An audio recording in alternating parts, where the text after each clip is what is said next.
তো বন্ধুরা রাধে রাধে। তো এই দেখো আমি এখানে শোলা কচু গাছ লাগিয়েছি, মানে এখানে দুই রকম কচু আছে, একটা হচ্ছে শোলা কচু, এগুলো হচ্ছে শোলা কচু, আর ওটা কালো কচু। এই দুটোর মধ্যে কিন্তু কোনোটাই গলা ধরে না। আর এমনি দেখো আমাদের এখানে নর্মাল যে কচুগুলো আছে, এই যে দেখতে পাচ্ছ, এই যে ওগুলো কিন্তু গলা ধরে। আর আমি যে গাছগুলো লাগিয়েছি সেই গাছে কিন্তু মানে এই কচু গাছগুলো একটু গলা ধরে না। আর এই দেখো তোমাদের দাদা ভাই এখানে বসে একটা মান কচু তুলেছিল। তো এই ভালো আছে নাকি, তাহলে এটা গোবিন্দ সেবাই আজকে দেবো, মানে গোবিন্দ সেবাই করবো, এখন পাক করবো, তখন কেটে দেখবো ভালো আছে নাকি। নাহলে আজকে কচুটা করবো। আর আমাদের গোবিন্দ তো কচু খুব ভালোবাসে, তো আসো তোমরা সবাই।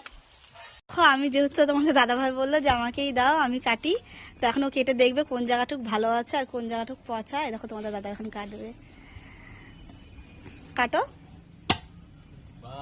এই দেখো পচা বেরিয়েছে, অনেকটা পচা, বেশি পচা না, সামনের দিকটা আমার মনে হচ্ছে মুখের দিকটা ভালোই বেরোবে।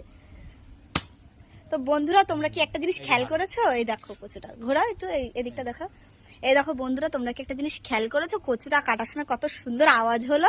আর কচু কাটার সময় যদি আওয়াজ যদি হয় আর সেই কচু কাটার সময় যদি ফেটে ফেটে যায়, সেই কচু কিন্তু কখনো কিন্তু গলা ধরবে না। মান কচু কখনো গলায় ধরে না সেই কচুগুলো, আর সেদ্ধও হয় খুব ভালো। আর এই দেখো এটা আমাদের আজকে গোবিন্দ সেবায় যাবে, ভালো বেরিয়েছে। তো আমরা আজকে এটা পাক করব, আমি এখন পাক করব। তো দেখা হচ্ছে আবার একটু পরই। তো আমি কেন হাতে চুলকাবে, কিচ্ছু হবে না। দেখেছো মাকে কাটতে দিচ্ছে না, মাকে বলছে হাত চুলকাবে। এই বাবাই বলছে মা কেটো না, মার হাত চুলকাবে। তো আমি এখন কচুটা এখন বানাবো। তো এই দেখো মা কাটো না, হাতে চুলকাবে। দেখেছো আওয়াজটা কত সুন্দর। মেন কথা কি আমাদের মানে বটিটা প্রচন্ড ছোট হয়ে গেছে, আমাদের আরেকটা বটি আনতে হবে। এই বটিটা প্রচন্ডই ছোট, কাটতেও খুব সমস্যা হয়, এঁচড় কাটতে সমস্যা হয়। এর মধ্যে দেখি একটা বটি নিয়ে আসবো।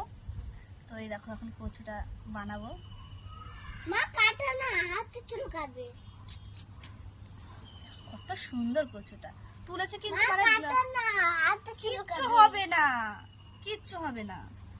আর কচুটা কিন্তু তোলা হয়েছে মানে 2-3 দিন হয়ে গেছে, তো করবো করবো করে করা হচ্ছিল না। আর কচু কিন্তু আমাদের গোবিন্দের প্রচন্ড প্রিয় একটা মানে সেবার জিনিস বলতেই পারো।